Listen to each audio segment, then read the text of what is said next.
안녕하세요. 결이 다른 성형 토크 송원장입니다. 오늘은 이중턱을 해결하는 방법 중에 하나인 울세라와 수술에 대한 비교를 해보려고 합니다. 울세라는 비수술적인 방법으로 초음파 열을 가해서 리프팅을 하는 장비인데요. 초음파 열을 가하는 장비 중에서는 가장 좀 대중적인 장비라고 할 수 있습니다. 그리고 또 울세라를 얘기 드리는 이유는 이 울세라라는 장비를 저희가 직접 사용을 하고 있기 때문에 그러한데요. 그래서 오늘은 이중턱 수술과 울세라 장비를 객관적으로 비교해보는 시간을 가져보려고 합니다.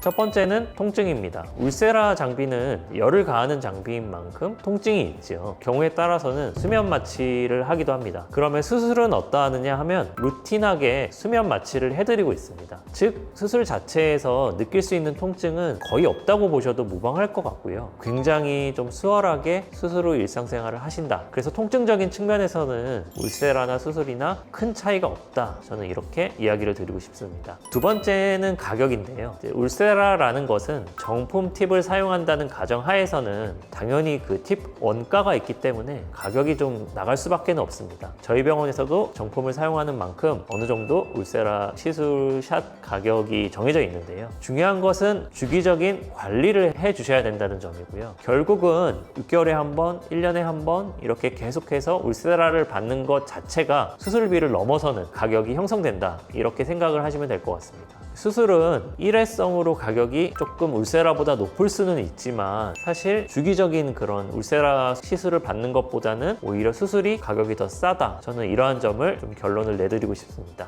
세 번째는 일상생활로의 복귀인데요. 사실 울세라 자체는 바로 일상생활 복귀가 가능하십니다. 약간 얼굴에 좀 울긋불긋함이 이제 초반에 있을 수는 있는데요. 좀 보습을 잘 해주시고 선크림을 잘 발라주시고 이러한 점을 좀 얘기를 드리고 있고요. 그렇다면 수술은 어떠하느냐 하면 수술 후에 항상 강조드리는 것이 이 수술한 부위를 이렇게 잘 눌러놓는 것입니다. 그렇기 때문에 항상 땡기미를 말씀을 드리고 있고요. 사실 땡기미를 하고 있어야 된다는 거를 비추어 봤을 때에는 일상생활 복귀가 울세라보다는 조금 불편하다 이 정도로 생각을 하실 수 있습니다. 근데 저희가 이제 이중턱을 많이 하는 병원이다 보니까 땡기미 전에 이렇게 딱 테이프를 좀 붙여드립니다. 그 테이핑을 통해서 수술 부위를 압박하고 눌러드리는 것인데요. 그렇게 테이프를 하고 있는 상태라면 사실 땡기미를 조금 풀고 계셔도 괜찮다. 그리고 그러한 테이핑은 대략 한 일주일 정도를 말씀을 드리고 있습니다. 그렇기 때문에 턱 밑에 테이핑 하는 것을 감수하겠다고 하신다면 일상생활로의 복귀는 사실 크게 차이가 없다. 저는 이렇게 결론을 내드리고 싶습니다. 그리고 이중턱 수술 후에 어느 정도 붓기가 있는지에 대해서는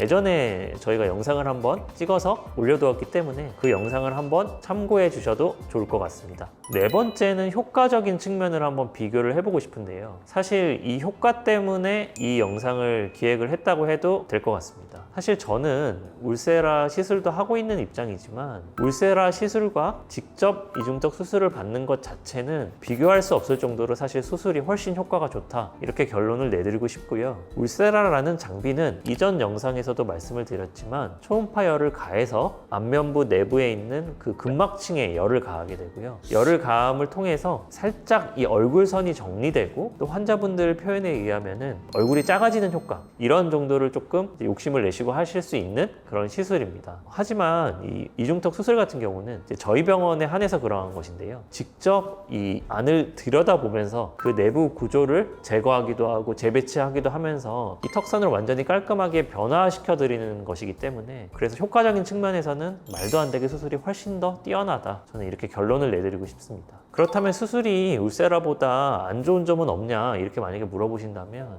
한 가지 정도를 꼽고 싶은데요. 결국 수술이라는 것은 특히 연세결 성형외과에서 하는 이중턱 수술이라는 것은 단순히 지방을 흡입하는 것이 아니라 그 이중턱 공간을 직접 들여다보면서 작업을 진행하기 때문에 결국 절개를 할 수밖에 없습니다. 그 절개라는 것은 흉을 남길 수 있는 것이기 때문에 그러한 점에 있어서는 수술이 조금 불리할 수는 있겠으나 특히 저희 병원처럼 이중턱을 전문으로 다루는 병원에서는 그러한 절개를 이제 최소화하려고 노력을 많이 하고 있고요. 예를 들어 귀 뒤쪽으로 최대한 숨겨서 절개를 한다든지 또는 턱 밑 절개도 턱 아래쪽 주름선에 맞춰서 한다든지 또 그 흉이 생긴 다음에도 최소화할 수 있는 또 그런 관리를 해드리려고 하고 있습니다. 그렇기 때문에 그런 것을 조금 전문적으로 하는 병원을 찾으시는 것이 합당하다. 저는 이렇게 말씀드리고 싶습니다. 오늘은 이중턱을 해결하는 방법 중에 울세라라는 시술과 연세결 이중턱 수술을 한번 비교해 보았습니다. 많은 분들이 수술이라고 하면은 하면 좀 무서워하시고 또 실제로 상담을 하러 오시는 분들 중에 거의 대다수가 울세라와 비슷한 열을 이용한 그런 리프팅 장비 시술을 수차례 받았지만 하지만 효과가 없어서 찾아왔다 이렇게 얘기하시는 분이 너무 많아서 수술이라는 게 너무 좀 그런 장비들에 비해서 훨씬 더 효과가 뛰어남에도 그 가치를 조금 낮게 평가받는다는 생각이 들어서 이런 영상을 한번 기획해 보았습니다. 끝까지 시청해 주셔서 감사합니다. 그럼 지금까지 결이 다른 성형 덕후 송원장이었습니다. 감사합니다.